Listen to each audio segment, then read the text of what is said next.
Our next interview is with Rob Callister, Onchan MHK, as we do our fourth into the fifth year.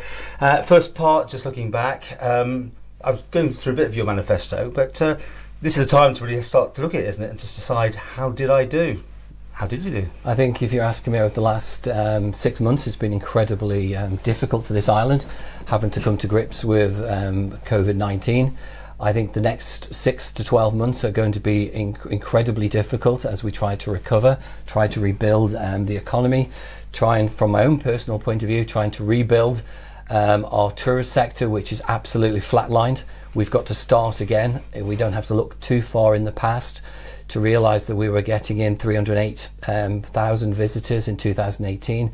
We were looking towards 316,000 visitors in 2017, and we were hoping to reach 323,000 visitors by 2023. All of that's gone. Let's do that in the second part, by looking forward, really. But I mean, let's do the COVID, as everyone. How do you think the government's done in handling it? I think they've done incredibly well in certain places. I think one of the lasting memories for me is that coach coming off the boat with a police escort going up to the Comas. I think that was a low point in many ways. However, there's a lot of highlights. I think the government has handled the situation as best as it can. I think for myself as an elected member, at times I felt I was not getting the information I needed in a timely manner. I think the press conferences were getting it more, weren't they, every day? We had to tune into press conferences, or we got the information a minute or 2 minutes. But when I was dealing with hundreds and hundreds of inquiries of people who had lost their jobs, people who needed to access funds, people that needed help and support, it was not always there because I didn't have the latest up-to-date information. I know it was a moving juggernaut, but as an elected member, I needed to embrace that. I would like to put on record my sincere thanks to two people, Karen Ramsey from the Cabinet Office, who did an amazing job, and Andrew Stewart from our own department in DFE. Was this repatriation? No, these are just people. Andy Stewart was one of the people who put together some of the packages to get that are available to businesses and to individuals. Really good. He took calls late at night. Same for Karen.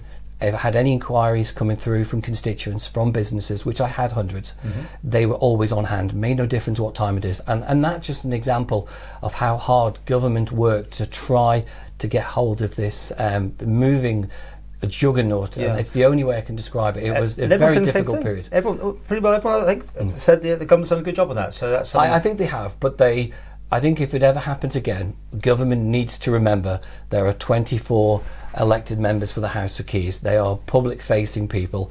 People will always approach their elected member to get information, to get advice, to get help. And I know I got criticised a couple of times for putting too much information on social media, but in my eyes, you could never get too much information out there for the public to accept. Let's look back on this, all the whole term if you want, and we can talk about your blog if you want. You kept it going. You did say I'm getting towards the end. 6 more months. But never again, you said last time to us. June will be the last one. Right. Last year then, or the whole time you've been in, your highs, your lows, what you achieved, what you haven't, I think it's been a fascinating year. I go back a year when I sat in this chair. I was chairman of the Environment and Infrastructure Policy Review Committee. I was sitting in one department. Suddenly 12 months later, I'm now in 3 departments, and I'm now the newly appointed Children's Champion. So there's been a lot of change, and I'm expecting a lot more change over the next 12 months as we head up towards the election as well. At this point, though, I always ask you about being a minister. I mean, you're pretty close to it. You've got some big stuff going on there, but would you have liked to be picked by Howard? No, I think the people he's picked is the ones I would have picked probably as well, and I think there's a couple of others. I think in previous interviewers have highlighted that there is some great talent within the ranks of the House of Keys. If it doesn't happen this administration, hopefully, it may happen in the future if I decide to stand. So looking at manifesto, what was there that you got through and things that haven't made it? Yeah, I mean, I picked that up from a previous interview, and I do carry. You got the whole copy? I have 2 copies in my office, and I have copies at home. With notes, post-its? I put some reminders on it. When we look through our manifestos, when I do pick up certain topics, I do check my manifesto. So Brexit, it's still an unknown story. Regardless of what one particular member says, I'm still very passionate about our immigration and work permit systems. The minutes within departments will show that I've been robust and making sure that we do think about Manx jobs, securing Which Manx member said you talents. hadn't? Pardon? Which member said you weren't doing this? Well, it was just it's come up several times. I'm not going to mention it. It's okay. But it has come up in previous conversations that that I'm maybe going against my immigration and my work, but absolutely not. The minutes will clearly show that I've been very robust within DfE to make sure there's fairness. I mean, people watching this saying, "Yeah, I'm sure you've done that, sure you've done that." But what about the ones you haven't quite made, or you've changed your mind on? I mean, no, I haven't. I've read my manifesto. I've been very firm with it. Mm-hmm. If you take our ceilings, one of the things I said back in 2016 is we needed trust and reliability. We do have that within our C-Links now. We've got to secure and purchase the steam packet company, rightfully or wrongly, but it's been invaluable during the COVID situation. We weren't held to ransom at all, and we're not looking into the future. We're not facing any court cases. We've got them secure. You for a national airline as well? I'm not entirely sure on the national airline, but I do think it's the right time to look at it, and I'm having conversations with Anne Reynolds and other people within the DOI to look at that. I think we've got to restore that confidence again. However, there is a global problem with airlines at the moment. If we go through the rest, preschools, we've now got preschool credits up to 3,400, which is there. I'm still a massive fan of higher education, skills. I think if you go through my budget speeches over the last 3 years, I was the only member asking for skills, that we put more effort in our under 24s and our over 50s. They were the two highest categories of unemployment. Suddenly now, everybody's talking about upskilling. We should have done that 3 or 4 years ago. We should have given every single person leaving school a path to go down, but also people over 50, that they can retrain, they can apply for different jobs. It's crucial. It's now becoming to the forefront, and people are starting to listen that has to be taken forward, not just up at the college, but also online. Allow people to go online and train. So things you haven't changed your mind about, or things you now can't vote one way because you've got a government department or anything like that? No, I think this is the one thing that people don't quite understand. The manifesto is a powerful tool, because once you're elected, this is what you say, and you can walk into a department and say, if you take immigration and work permits,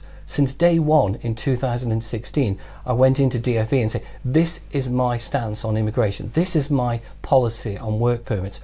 I've listened to the department, but I've been very rigid that we get the balance right about allowing people to come in where there's skill shortages, but also securing opportunities for Manx workers, not just to get in on a lower grade, but also to reach the highest peak or the highest level they possibly can in life. It all sounds like it's been very easy. I mean, I'm still trying to get down to any frustrations you've had or things like that, because this is 4 to 5 years we're talking about here. No, stuff. Because it's you've really had a good time here. I think it's been a brilliant. I mean, I haven't got everything right. I've made mistakes along the way as an MHK, and I think it's right to highlight that. And what about dealing with Onchan?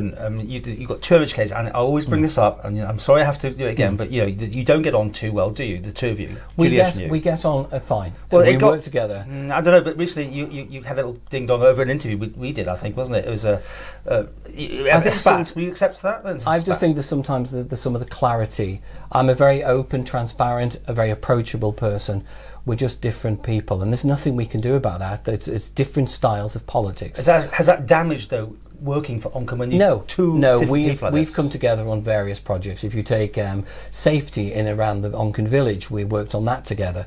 There's antisocial behaviour going in Onchan at the moment over the summer months, which needs to be addressed. We're both working hard with that, along with the local authority. These are questions that we have to address together.